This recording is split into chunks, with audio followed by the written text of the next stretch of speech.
Hello everyone, welcome to Sanmarga classes. ಪರಿಮಾಣಗಳ ಹೋಲಿಕೆ ಅಧ್ಯಾಯದ 38ನೇ ಪ್ರಶ್ನೆಯನ್ನ ಗಮನಿಸಿ. 6,000 ರೂಪಾಯಿ ನಮೂದಿತ ಬೆಲೆಯ ಒಂದು ವಸ್ತುವನ್ನ 15% ರಿಯಾಯಿತಿಯಲ್ಲಿ ಒಬ್ಬ ವ್ಯಾಪಾರಿಯು ಕೊಂಡನು. ಮಾರಾಟ ತೆರಿಗೆಯು 10% ಇದ್ದರೆ ವ್ಯಾಪಾರಿಯು ಎಷ್ಟು ಬೆಲೆಗೆ ವಸ್ತುವನ್ನು ಕೊಂಡನು? ಓಕೆ, ಸೊ ಇಲ್ಲಿ ರಿಯಾಯಿತಿ ದರ. ಸೊ ರಿಯಾಯಿತಿ ದರವನ್ನ ಕಂಡುಹಿಡಿಬೇಕಾಗತ್ತೆ ಮೊದಲನೇದಾಗಿ. ಸೊ ವಸ್ತುವಿನ ಮುದ್ರಿತ ಬೆಲೆ ಎಷ್ಟಿದೆ?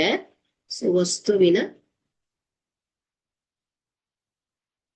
ಮುದ್ರಿತ ಬೆಲೆ ಎಷ್ಟಿದೆ?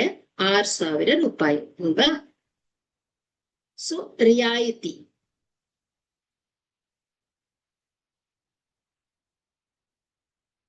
ಮುದ್ರಿತ ಬೆಲೆಯ ರಿಯಾಯಿತಿ ಎಷ್ಟು? 15%. ಓಕೆ, ಸೊ ಹಾಗಾದ್ರೆ ರಿಯಾಯಿತಿ ಮೊತ್ತ ಎಷ್ಟಾಗತ್ತೆ ನೋಡಿ.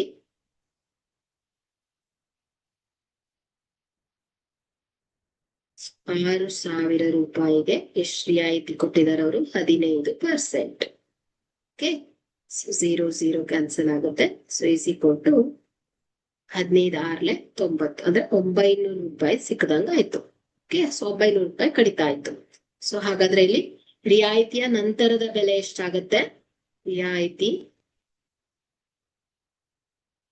ನಂತರದ ಬೆಲೆ. ಓಕೆ, ಸೊ ಮುದ್ರಿತ ಬೆಲೆ 6,000 ರೂಪಾಯಿ ಮೈನಸ್ ರಿಯಾಯಿತಿ ಎಷ್ಟು? 900 ರೂಪಾಯಿ.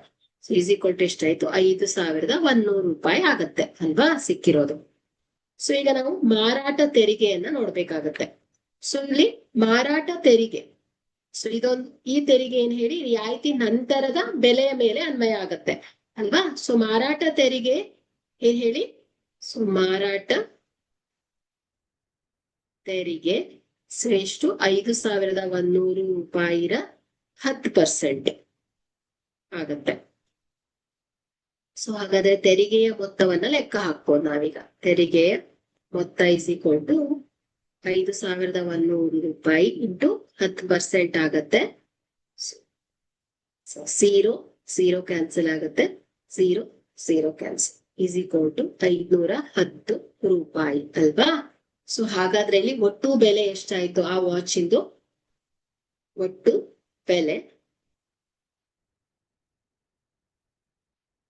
ಈಸ್ ಈಕ್ವಲ್ ಟು ರಿಯಾಯಿತಿ ನಂತರದ ಬೆಲೆ ಪ್ಲಸ್ ಏನ್ ಹೇಳಿ? ತೆರಿಗೆಯ ಮೊತ್ತ.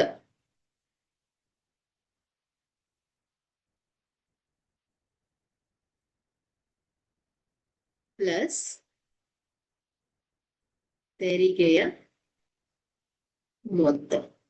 So is equal to 5,100 plus 510 ರೂಪಾಯಿ ಆಡ್ ಆಗತ್ತೆ, ಯಾಕಂದ್ರೆ ಇದು ತೆರಿಗೆಯ ಮೊತ್ತ ಅಲ್ವಾ? ಸೊ ಟೋಟಲ್ ಆಗಿ 5,610 ರೂಪಾಯಿ ಬಿದ್ದಿದೆ. ಅಂದ್ರೆ ಆ ವ್ಯಾಪಾರಿಯು ಒಟ್ಟು 5,610 ರೂಪಾಯಿ ಬೆಲೆಗೆ ವಸ್ತುವನ್ನ ಕೊಂಡ್ಕೊಂಡಿದ್ದಾನೆ ಅಂತ ಆಗತ್ತೆ ಅಲ್ವಾ? Thank you.